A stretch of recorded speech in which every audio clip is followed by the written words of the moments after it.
Hello everyone, this is Ankita Sengar, student of City International School of Class 12 Commerce, and today in this video I'm going to discuss very few but very important topics of our chapter Accounting for Partnership Firms, and I'll discuss these topics in a question answer form so that you people will be able to relate, and maybe by this way your confusions and differentiating terms and doubts will be cleared. So our first question is, what are the rules applicable in the absence of partnership deed? So for this, according to the Partnership Act 1932, profit and losses are to be shared equally irrespective of their capital invested. Second thing, no interest on capital will be paid, and if there is any provision for IOC, then it will be paid only in the case of profit. Third thing, no interest on drawing will be charged. No salary commission will be paid to the partners.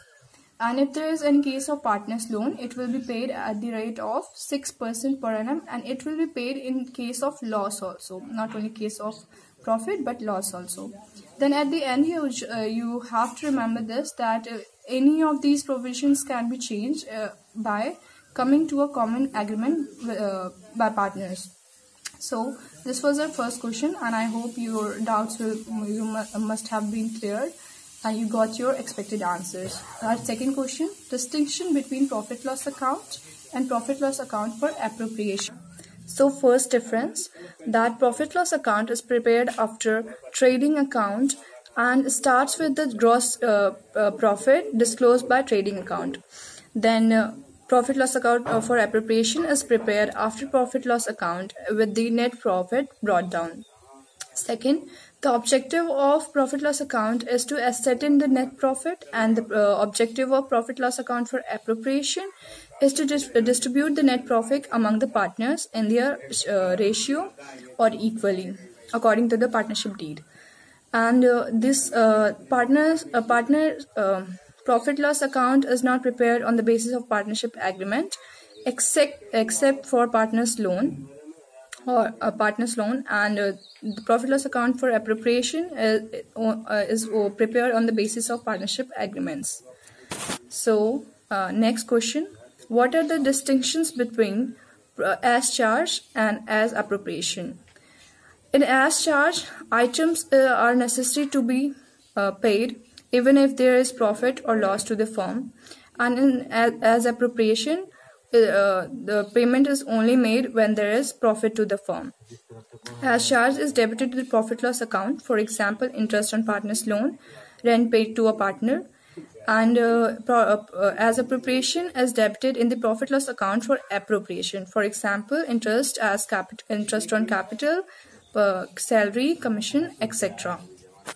Our fourth questions, what are the differences between fixed capital method or fluctuating capital method? First, fixed capital method. When the capitals are fixed, the balances in capital account usually remain unchanged during the lifetime of business, and it changes with the introduction of any new business capital, or reduction means withdrawal of money permanently from the capital. Then in fluctuating method, it changes with every transaction. Then in fixed method, partners have two accounts, namely current account and capital account. But in fluctuating capital method, there is only one account named capital account. Then when the capitals are fixed, transaction related to drawings, IOC, IOD, salary, share of profit or loss are not made in capital account but entered in separate account, that is current account. And in fluctuating account, all transactions related to partners are made directly into the capital account. So this was the difference between fixed capital method and fluctuating capital method. Our last question, and fifth question, that is, what happens in the case of loss to the firm? So if the firm incurs loss during the year, partners will neither be allowed any interest on capital nor any salary. Also, as there is no profit, so profit loss account for appropriation will not be prepared, and losses will be distributed through profit and loss account. So this was our video. Hope you found this video helpful. Thank you. Stay safe, stay sound, and stay at home.